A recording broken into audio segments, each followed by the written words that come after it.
तो डॉक्टर इरशाद अहमद खान साहब, अब सवाल ये कि अभी तक तो आप लोग सोच रहे थे कि आप लोग जीत गए, लेकिन यहां तो इमरान खान सुप्रीम कोर्ट में हार के बाद आखिरी पैतरे के साथ तैयार हैं। इसका सामना कैसे करने जा रहे हैं आप इरशाद साहब?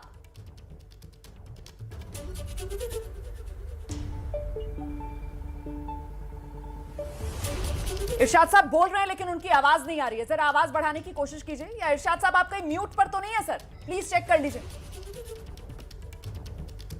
जी मैं ये कह रहा हूं कि आप जो कह रहे थे ना कि खान साहब सियासी शहीद बनने की कोशिश कर रहे हैं, वो बनना चाह रहे हैं। और दूसरी बात ये है कि अगर ये इस्तीफा भी दे देंगे तो बस यही होगा, ज्यादा से ज्यादा हुकूमत इनकी खत्म हो जाएगी। लेकिन इनके साथ इस्तीफा देने वाले लोग भी इनको ढूंढने पड़ेंगे कि इनके साथ जो साथी हैं वो इस्तीफा देते भी हैं कि नहीं देते। इस वक्त हालात ये हैं।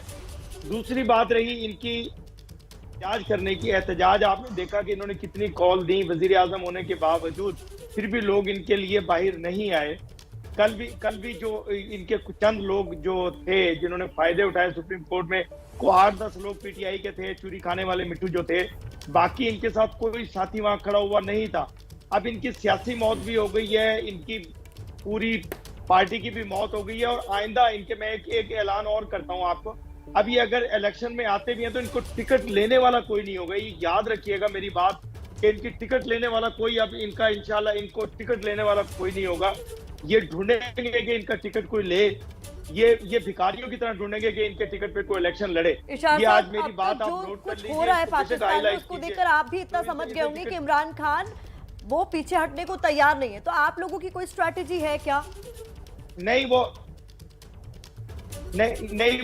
पीछे हटेंगे या ना हटें, वो भागने की कोशिश कर रहे हैं। उनको हम भागने नहीं दे रहे हैं। वो किसी ना किसी तरीके से, देखिए जब आप किसी भी चीज का मुकाबला करने खड़े होते हैं उसको फेस करना होता है। आप फेस नहीं कर रहे हैं, आप भाग रहे हैं। ये कोई तरीका नहीं है कि आप इस्तीफे दे दें। कभी आप जो है ना असेंबली तोड़ दें। जब असेंबली तोड़ दी, अदालत से रिव्यू किया गया, अदालत ने कहा कि नहीं आप असेंबली में बैठ के फैसला कीजिए। अगर ये वाकई मदीना की रियासत के वजीर आजम बनना चाहते हैं तो फेस करें असेंबली में आकर के। ये क्या कर रहे हैं? ये भागने की कोशिश कर रहे हैं। लेकिन इनको अवाम अब भागने नहीं देगी, क्योंकि ये कैदी बन चुके हैं अवाम के। ये हमारे कानून के कैदी बन चुके हैं। ये हमारी अपोजिशन इन्हें कुछ नहीं कहेगी। पीडीएम कह रही है, हमारी सारे कायदीन ये कह रहे हैं, हम इन्हें कुछ नहीं कहेंगे, लेकिन कानून को हम नहीं रोक सकेंगे। इरशाद साहब आपकी बात सुनकर इफ्तिखार साहब मुस्कुरा रहे हैं। और मुझे लगता है वो जो आपने चूड़ी खाने वाले मिट्ठू का जिक्र किया है ना यहाँ पर, वो जो तोतों का आपने जिक्र किया है, शायद उसकी वजह से इफ्तिखार साहब के चेहरे पर इतनी मुस्कुराहट आई है। लेकिन इफ्तिखार साहब सवाल तो बड़ा वाजिब उठा रहे हैं ना इरशाद साहब कि आखिरकार इमरान खान सामना क्यों नहीं करना चाहते हैं विश्वास प्रस्ताव का? इमरान खान नंबर गेम में हार चुके हैं, तो फिर फेयर गेम इमरान खान क्यों नहीं खेलना चाहते हैं शर्मिंदगी से बचने के लिए? और इससे हासिल क्या होगा सर? देखिए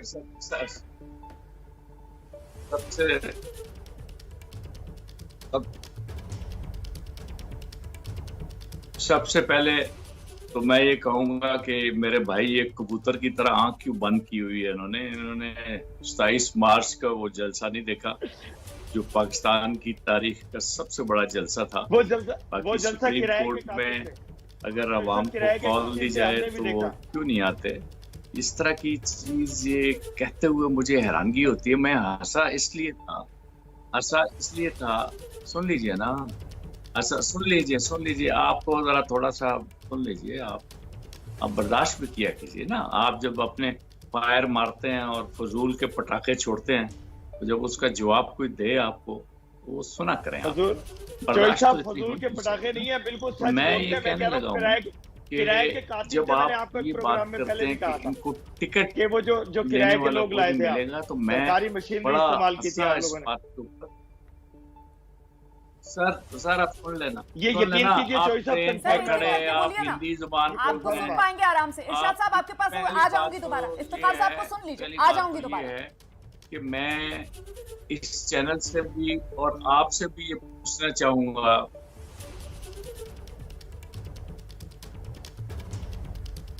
मैं पहले इस चैनल के जरिए और आपसे ये पूछना चाहूंगा कि आप यहाँ मुस्लिम लीग के किस सेक्ट की नुमाइंदगी कर रहे हैं? पाकिस्तान में तो हमें आपको यही देखा है कि आप एक टीवी स्टेशन पे एक एनालिस्ट की हैसियत से एक प्रोग्राम करते हैं, बाकी मुस्लिम लीग की किसी ऑफिशियल अगर आपकी कोई जिम्मेदारी है, जो एक्टिविटी आप कर रहे हैं, जो भाग दौड़ करते हैं, वो भी जरा रेफरेंस मुझे दे दीजिए और मुझे जरा अपना नंबर भी दे दीजिए ताकि मैं आपके ये जो तजुर्बात आलिया हैं इनसे फायदा उठाऊं।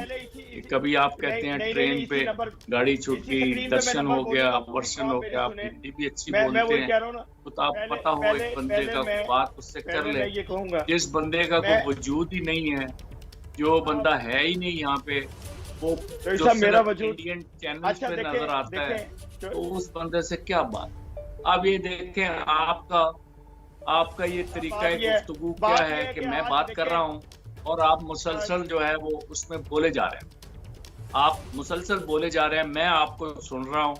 ये गंजियों में सबसे बड़ा प्रॉब्लम ये होता है कि अक्ल जो है ना वो पैदल हो जाती है, सर से बाल भी जाते हैं और दिमाग भी खाली हो जाता है। झूठे आदमी की जुबान खींचनी चाहिए। आप इसी चैनल पे मुझे कल कह रहे थे कि आप जानते हैं मैं सियासी आदमी हूँ, मैं पाकिस्तानी हूँ।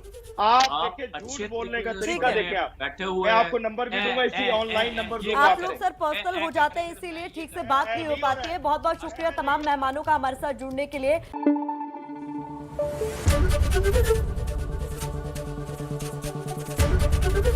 एबीपी न्यूज आपको रखे आगे।